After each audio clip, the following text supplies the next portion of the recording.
Un couple, visiblement heureux, apparaît devant une porte. Ils entrent dans une pièce ultra lumineuse, toute blanche, presque futuriste. Une fois à l'intérieur, ils remarquent un bouton rouge. Julien s'approche et appuie dessus, ce qui déclenche un compte à rebours de 50 jours. Une voix robotique se met à parler, et là, tout devient clair, ils participent à une expérience. Ils doivent passer 50 jours enfermés ensemble, dans cet espace, pour les besoins d'une étude psychologique. Et s'ils tiennent le coup jusqu'au bout, tous les deux, ils repartent avec 5 millions de dollars. Mais attention, précise la voix, si l'un d'eux décide de partir avant la fin, la somme tombe à 1 million seulement. Impossible de contacter qui que ce soit dehors, et vice-versa. Sur le papier, ça a l'air simple.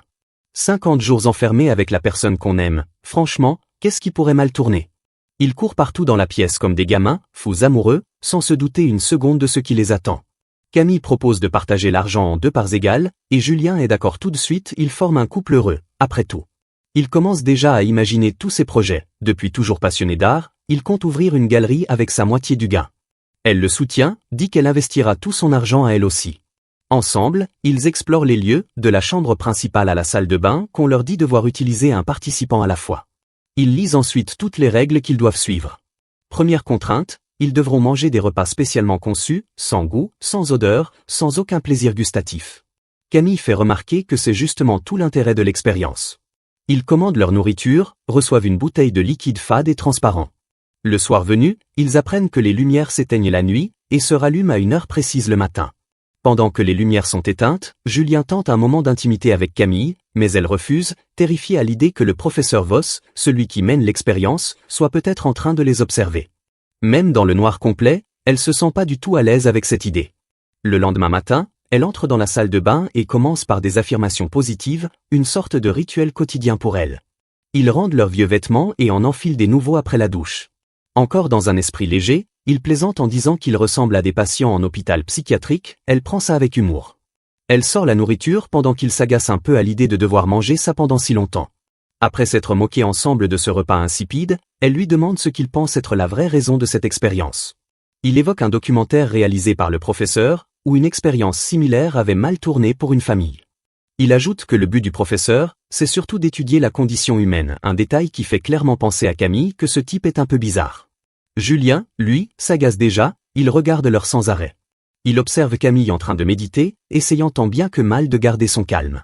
Julien s'ennuie de plus en plus au fil des heures, et la nuit finit par tomber, il s'endorme.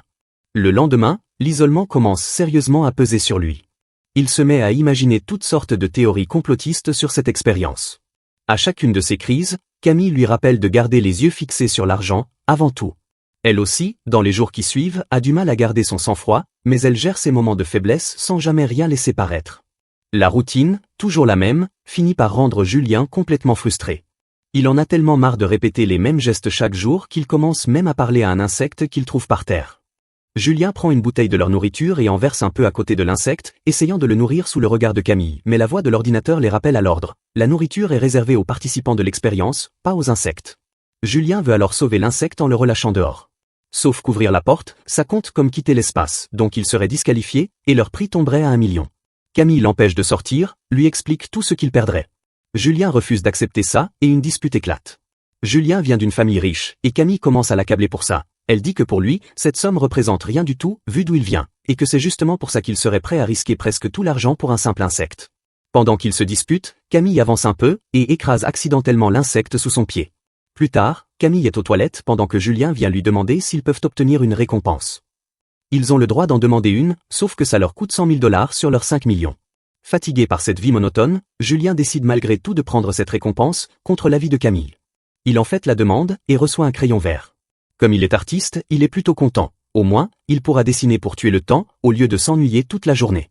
Il commence à dessiner sur les murs blancs avec son crayon. Camille apprécie pas vraiment ce choix, mais comme elle a rien d'autre à faire non plus, elle lui demande de faire son portrait. Elle aime bien son style artistique, dans l'ensemble. Sauf qu'elle veut un portrait réaliste, alors que lui préfère un style plus abstrait, façon cubisme. Nouvelle dispute. Il défend son intérêt pour ce style différent, elle le critique en disant que c'est pas qu'il veut pas dessiner de façon réaliste, c'est qu'il en est incapable. Les jours suivants, il continue de dessiner sur les murs, jusqu'à ce que le crayon finisse par s'user complètement. Il est un peu déçu sur le coup, mais il fait pas tout un drame, sachant que ça devait forcément arriver un jour. Ses mains sont complètement vertes, il va se laver dans la salle de bain, en mettant de la peinture partout sur le lavabo, un vrai désastre. Camille voit ça et pique une colère. Elle est sur le point d'exploser contre lui, mais se retient, elle réalise qu'elle a été un peu trop dure avec lui depuis qu'ils sont arrivés ici. Elle sort de la salle de bain, s'excuse auprès de lui. Quelques jours plus tard, Camille va dans la salle de bain et découvre un pistolet posé sur le lavabo. Ça la terrifie complètement. Elle appelle Julien tout de suite, il voit l'arme aussi. Aucun des deux a demandé de récompense récemment, la seule façon d'obtenir un objet ici, c'est justement par ce système. Tous les deux sont convaincus que cette arme leur appartient pas. Julien avance l'hypothèse la plus logique. Quelqu'un l'a placée là exprès, juste pour leur jouer un mauvais tour psychologique. Camille dit qu'il faut absolument s'en débarrasser, mais impossible de sortir sous peine d'être disqualifié. Comme ils n'ont pas le droit de la garder dans leur armoire non plus, ils finissent par la cacher sous le lit. Plus tard, ils reçoivent des enregistrements vidéo de leurs proches qui leur parlent de leur expérience à l'intérieur. La sœur de Julien lui parle avec beaucoup d'entrain. Elle lui dit qu'elle lui manque énormément, qu'elle a hâte qu'il rentre. Elle lui souhaite bonne chance pour la suite. Puis c'est au tour de Camille, qui reçoit un appel de son père. Elle dit clairement qu'elle veut pas faire ça, mais on insiste quand même. Un vieil homme apparaît à l'écran. Elle leur demande d'arrêter, et comme ils obéissent pas tout de suite, elle finit par s'enfuir carrément, refusant de le voir ou de l'entendre parler. Elle s'assoit dans un coin et se met à pleurer. Julien, complètement désorienté, s'approche pour essayer de la réconforter. Pendant ce temps, son père continue de parler à l'écran, lui dit à quel point il l'aime.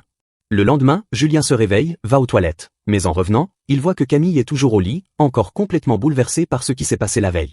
Julien essaie d'en parler avec elle, et là, il comprend à quel point sa vie a été difficile à cause de ce même père alcoolique. Elle raconte que son idiot de père prenait leur argent juste pour le gaspiller dans des trucs inutiles. Selon elle, c'est directement à cause de lui qu'elle a eu une enfance terrible. Julien essaie de la réconforter en lui disant qu'il l'aime. Jour après jour, il devient de plus en plus paranoïaque, presque au bord de la folie. Il reste 19 jours à tenir, mais son état empire chaque jour un peu plus. N'ayant rien d'autre à faire, il essaie de motiver Camille, toujours prostrée dans son lit, hanté par tous ses souvenirs douloureux de son enfance. Il essaie, mais sans succès. Il lui suggère de prendre une récompense pour se remonter le moral, mais elle refuse, affirmant qu'elle va très bien. Le lendemain, c'est Julien qui devient limite fou, alors c'est Camille, cette fois, qui lui conseille de demander une nouvelle récompense. Pour éviter de complètement perdre pied, il accepte. Pendant qu'elle est dans la salle de bain, Julien récupère la récompense et là, surprise totale, une femme, complètement nue, apparaît dans la pièce. Elle s'appelle Simone. Julien reste totalement figé, sans savoir quoi faire face à cette situation. Simone, en fait, est une actrice engagée par les organisateurs de l'expérience, elle sait absolument rien de ce qui se passe réellement ici. Camille sort de la salle de bain et reste tout aussi choquée en découvrant une femme nue apparue de nulle part. Julien commence aussitôt à se justifier, il dit qu'il voulait juste une récompense, qu'il a jamais demandé une femme nue. Camille est furieuse. Simone leur explique qu'elle est actrice, engagée pour improviser avec eux pendant qu'elle vit ici. Camille demande à Julien de donner sa chemise à Simone pour la couvrir. Il l'enlève et la lui donne, histoire que personne reste nu dans la pièce. Pendant que Simone regarde les dessins sur les murs, Julien et Camille s'assoient sur le lit pour discuter de tout ça. Julien assure qu'il voudrait jamais personne d'autre que Camille, que les organisateurs cherchent encore une fois à leur jouer un tour psychologique. Pendant qu'ils parlent, les lumières s'éteignent, il faut dormir maintenant. Sauf qu'un vrai dilemme se pose. Comment vont-ils dormir, tous les trois? Julien propose de dormir par terre, mais une voix lui dit de pas faire ça, le sol est en béton nu. Finalement, Camille propose qu'ils dorment tous ensemble dans le même lit, faute d'autre solution. Après cette nuit étrange, Camille se réveille et voit que Simone a quitté le lit. Elle est soulagée qu'elle soit partie, mais en entrant dans la salle de bain, elle tombe sur Simone, nue, en train de prendre sa douche. Elle lui demande de sortir pour qu'elle puisse utiliser la salle de bain. Une fois seule, elle reste plantée là, encore plus énervée qu'avant. Elle sort, et voit Simone et Julien en train de discuter tranquillement sur le lit. Frustrée au point de plus se contrôler, elle décide de prendre elle aussi une récompense. Encore de l'argent en moins sur leurs 5 millions, elle reçoit de l'ecstasy. Elle décide d'en prendre, vu qu'il n'y a rien d'autre à faire ici de toute façon, et que c'est sa seule récompense à elle. Pendant qu'elle avale un cachet, elle en partage un autre avec Simone, qui hésite pas une seconde avant de l'avaler aussi. Camille veut pas que Julien en prenne, mais devant l'insistance de Simone, il finit par accepter. Une fois la drogue montée, les trois traversent un trip mental intense. Julien commence à halluciner qu'il se noie dans une eau profonde. Il est toujours dans le lit, mais celui-ci se transforme en eau, et il commence vraiment à couler. Dans ce cauchemar, il voit un petit garçon, jusqu'à ce que Camille et Simone le réveillent complètement. Il reste choqué par cette vision, preuve que cette drogue lui convient vraiment pas. Camille prend son visage entre ses mains, lui explique que rien de tout ça était réel, que c'est la drogue qui a provoqué ces visions. Julien finit par se calmer, et se rendort. Simone et Camille, elles, restent assises à discuter. Camille lui explique que ce cauchemar concernait Léo, le petit frère de Julien. Elle raconte qu'il a jamais vraiment surmonté le traumatisme de pas avoir pu le sauver de la noyade, à l'époque où il était lui-même défoncé. Elle dit qu'il se sent encore coupable, qu'il pense que c'était de sa faute. Dans la nuit, Julien se réveille, va aux toilettes, incapable de dormir. En revenant, il trouve Simone assise là, elle non plus arrive pas à dormir.